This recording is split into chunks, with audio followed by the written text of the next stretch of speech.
Okay, ఈరోజు ప్రభాత వెలుగుకు సంబంధించిన కొన్ని హెడ్లైన్స్ అనేది చూద్దాం.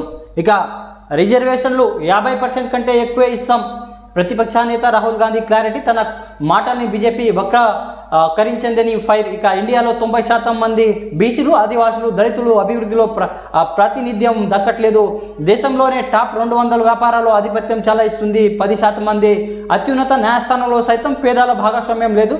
మీడియాలో కూడా ఓబీసీలు, దళితులు భాగస్వామ్యం ఉన్న వారందరినీ అన్ని రంగాల్లో సమాన అవకాశాలు లభించే పరిస్థితిని ఏర్పడిన తర్వాత రిజర్వేషన్ రద్దు గురించి కాంగ్రెస్ పార్టీ ఆలోచిస్తుంది. ప్రజలు సామాజికంగా, ఆర్థికంగా ఏ స్థాయిలో ఉన్నారో అర్థం చేసుకోవడానికి దేశవ్యాప్తంగా కులగణన చేపట్టేందుకు సిద్ధంగా ఉన్నాం.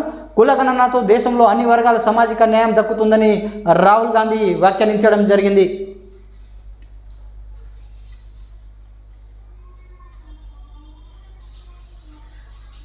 ఇక కమ్యూనిస్టు యోధుడు ఏచూరి కన్నుమూత.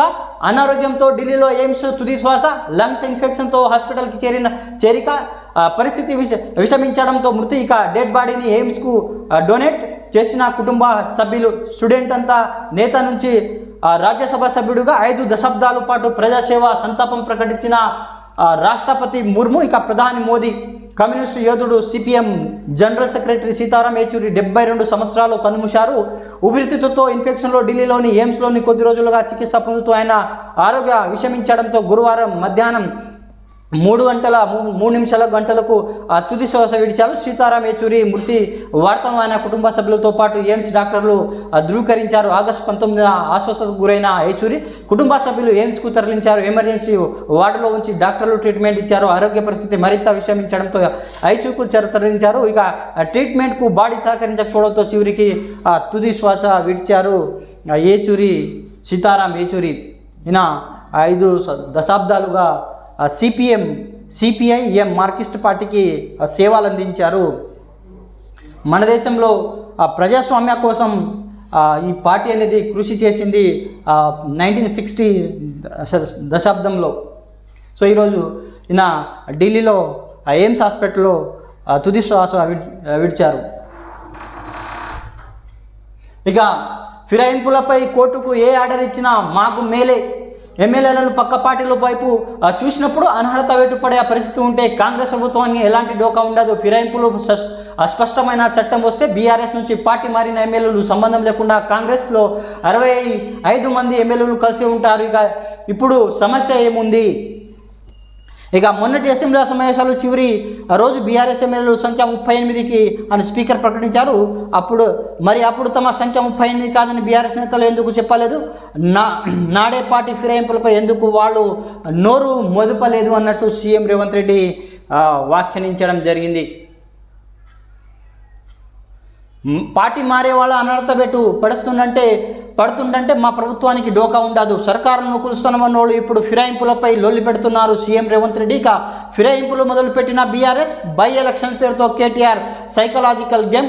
ఇక కేసీఆర్ లైన్లోనే పాడి కౌశిక్ రెడ్డి కామెంట్స్. బతకడానికి వచ్చిన వాళ్ళు ఓట్లు కావాలి కానీ వాళ్లకు టికెట్లు ఇవ్వద్దా? ఇదేని బీఆర్ఎస్ విధానం. నాడు కాంగ్రెస్కు కాదని ఓవైసీకి పిఎస్సి పోస్టు ఎట్లకు ఇచ్చిండ్రు. ఇక తాము బీఆర్ఎస్లో ఎమ్మెల్యేలు పిఎస్సి చైర్మన్ చేశామని వెల్లడించారు సీఎం రేవంత్ రెడ్డి. ఢిల్లీలో మీడియాతో ముఖ్యమంత్రి చిట్ చాట్.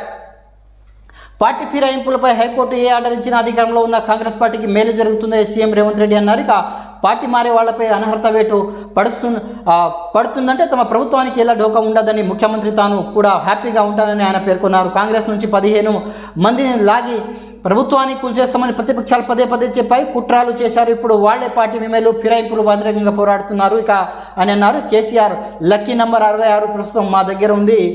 ఫిరాయింపుల వద్ద వాళ్ళ కోరుతున్నప్పుడు మా 66 మంది ఎమ్మెల్యేలు కలిసి ఉంటారు కదా, ఇప్పుడు మాకు వచ్చిన నష్టమేమీ ఉండదు కదా అని తెలిపారు. ఫిరాయింపులు మొదటి పెట్టిందే బీఆర్ఎస్ అని 10 ఇతర పార్టీలు ఎమ్మెల్యేలు లాక్కున్నారని ఆయన మండిపడ్డారు సీఎం రేవంత్ రెడ్డి. ఇక గురువారం ఢిల్లీలో ఖర్గేను కలిసిన పిసిసి చీఫ్ మహేష్ కుమార్ గౌడ్. రాష్ట్రంలో ఉప ఎన్నికలు రావు, ఒకవేళ వచ్చినా మేమే గెలుస్తాం. PCC chief Mahesh Kumar Goud. BRS నాయకత్వంపై ఆ పార్టీ నేతలకు నమ్మకం లేదు, ప్రతిపక్ష పాత్ర నిర్వహించే స్థితిలో కూడా ఆ పార్టీ లేదు. పిసిసి కొత్త కమిటీలో వెనుకబడిన వర్గాలు పెద్దపీట నేస్తాం. ఇక రాష్ట్రంలో కాంగ్రెస్ను మరింత బలోపేతం చేస్తామని వెల్లడించారు. ఏఐసిసి చీఫ్ మల్లికార్జున ఖార్గేతో ఢిల్లీలో మహేష్ కుమార్ గౌడ్ నూతన పిసిసి మహేష్ కుమార్ గౌడ్ ఈరోజు భేటీ అవ్వడం జరిగింది. ఇక ఆర్థిక ఆధారాలపై అధికారులపై కేంద్ర పెత్తమైంది.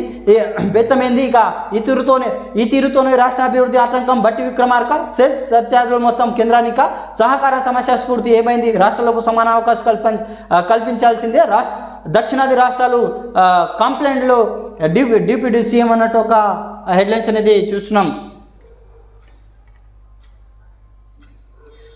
ఇక శబాద్ దీప్తి పారాలింపిక్స్లో కాంస్య పథకం సాధించిన తెలంగాణ బిడ్డ జీవాంజీ దీప్తిని ప్రధానమంత్రి నరేంద్ర మోదీ అభినందించారు. ఇక ప్యారిస్ గేమ్స్లో రికార్డు స్థాయిలో 29 పథకాలు సాధించిన అథ్లెట్స్ మోదీ గురువారం తన నివాసంలో సమావేశమయ్యారు.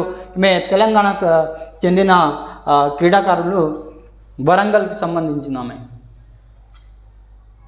ఇక తొలిసారి private spacewalk billionaire Elon మాస్క్కు చెందిన స్పేస్ వాక్ కంపెనీ అంతరిక్ష రంగంలో 6వ ఘనత సాధించింది. తొలిసారిగా ప్రైవేట్ మిషన్లో ఆస్ట్రోనాట్లను అంతరిక్షానికి పంపి విజయవంతంగా స్పేస్ వాక్ నిర్వహించింది. చరిత్ర సృష్టించింది అంటూ ఒక హెడ్లైన్స్ అనేది చూస్తున్నాం. ఇక అరకేపూడి వర్సెస్ కౌశిక్ రెడ్డి, ఇద్దరు ఎమ్మెల్యేల మధ్య సవాళ్ళు. ప్రతి సవాళ్ళు అనుచరులతో కౌశిక్ రెడ్డి ఇంటికి చేరుకున్న గాంధీ.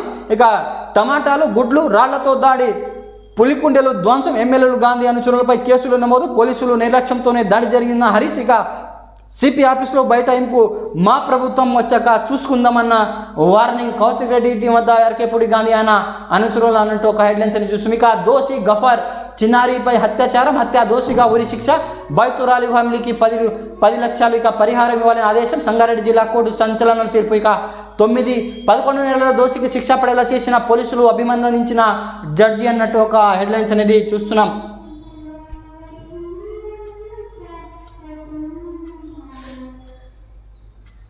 ఇక డిస్కిమ్ల మెడకు ఛత్తీస్గఢ్ ఉచ్చు. రూపాయలు 260 కోట్లు చెల్లించాలని power grid corporation national load dispatch సెంటర్కు ఫిర్యాదు. రాష్ట్రానికి డిఫాల్టర్ జాబితాలో చేరుస్తూ ప్రాప్తి పోర్టల్కు నమోదు. ఇక విద్యుత్ కొనుగోళ్లు బెడ్లు వేయకుండా పవర్ ఎక్స్చేంజ్లు అడ్డగింత. హైకోర్టులో లంచ్ మోషన్ పిటిషన్ వేసిన సర్కార్ డిస్పాచ్ సెంటర్ నిర్ణయాన్ని తప్పుపట్టిన హైకోర్టు. పూర్తి వివరాలు కౌంటర్ దాఖలు చేయాలని విద్యుత్ సంస్థల నోటీసులు. ఇక రాష్ట్ర వ్యాప్తంగా విద్యుత్ సరఫరాలో తప్పిన ముప్పు అన్నట్టు ఒక హెడ్లైన్స్ అనేది ఇస్తుంది. గత బీఆర్ఎస్ ప్రభుత్వం నియామకంలో రాష్ట్రంలో విద్యుత్ సంస్థలకు గట్టి షాక్ తగిలింది. రాష్ట్రం అంతటా విద్యుత్ సరఫరా నిలిచిపోయే పరిస్థితి ఏర్పడింది. ఈ వారంలో హైకోర్టు జోక్యం చేసుకోవడంతో ప్రమాదం తప్పింది. ఛత్తీస్గఢ్ నుంచి విద్యుత్ తెచ్చేందుకు పవర్ గ్రిడ్ కార్పొరేషన్ గత బీఆర్ఎస్ ప్రభుత్వం సర్కార్ చేసుకున్న క్యారిడార్ ఒప్పందం డిస్క్లోన్ మేడకు చుట్టూ కున్న క్యారిడార్ డీల్కు సంబంధించిన వ్యవహారం డిస్కుతో తమకు 260 కోట్లు బాకీలు పడ్డాయని నేషనల్ లోడ్ డిస్పాచ్ సెంటర్కు పవర్ గ్రిడ్ కార్పొరేషన్ ఫిర్యాదు చేసినట్టు ఒక హెడ్లైన్స్ అనేది చూస్తున్నాం. ఇక ఎస్సీ వర్గీకరణపై ఆరుగురితో కమిటీ. ఉత్తమ్ కుమార్ చైర్మన్. ఇక కో చైర్మన్గా మంత్రి దామోదర్ రాజనరసింహ. ఎస్సీ వర్గీకరణ మంత్రి ఉత్తమ్ కుమార్ రెడ్డి అధ్యక్షతన 6 సభ్యులతో రాష్ట్ర ప్రభుత్వం కమిటీ ఏర్పడింది. ఇక కమిటీతో కో చైర్మన్ మంత్రి దామోదర్ రాజనరసింహ, సభ్యులుగా మంత్రులు దుద్దిల శ్రీధర్ బాబు, పొన్నం ప్రభాకర్, సీతక్క, ఇక ఎంపీ మల్లు రవిని ప్రభుత్వం నియమించింది. ఎస్సీ వర్గీకరణపై ఇటీవల సుప్రీంకోర్టు ఇచ్చిన తీర్పును ఈ అంశంతో ముడిపడి ఉన్న అన్ని అంశాలపై కమిటీ అధ్యయనం చేసి ప్రభుత్వానికి నివేదిక సమర్పించనుంది. ఈ నివేదిక పరిశీలించాక వర్గీకరణ విషయంలో ప్రభుత్వం ఓ నిర్ణయాన్ని రానుంది అన్నట్టు ఒక హెడ్లైన్స్ అనేది చూస్తున్నాం. ఇక ఎంబీబీఎస్ సీట్లు యూజీసీ పిడుగు. మల్లారెడ్డి మెడికల్ డెంటల్ కాలేజీలకు డిమ్ హోదా ఇచ్చిన యూజీసీ. ఇక లైన్లో అపోలో సహా మరో 2 కాలేజీలు. డీమ్ వర్సిటీలో సీట్లని మేనేజ్మెంట్ కోటా కిందకే భర్తీ. తగ్గునున్న కన్వీనర్ కోటా రిజర్వేషన్లు. స్థానిక కోటాకు మంగళం. ఇక సొంతకే పరీక్షలు నిర్వహణ ఫీజులు నిర్ణయించుకునే అధికారం. మెరిట్ విద్యార్థులకు అన్యాయం జరుగుతుందన్న డాక్టర్లు. కేంద్ర సర్కార్ యూజీసీ తీరును తప్పుపడుతున్న కాళోజీ వర్సిటీ అన్నట్టు ఒక హెడ్లైన్స్ అనేది చూస్తాం. ఇది ప్రభాత వెలుగుకు సంబంధించిన కొన్ని హెడ్లైన్స్ అనేది మనం చూసినాం. Please like, comment and share my channel. Subscribe the channel. Thanks for watching RM News.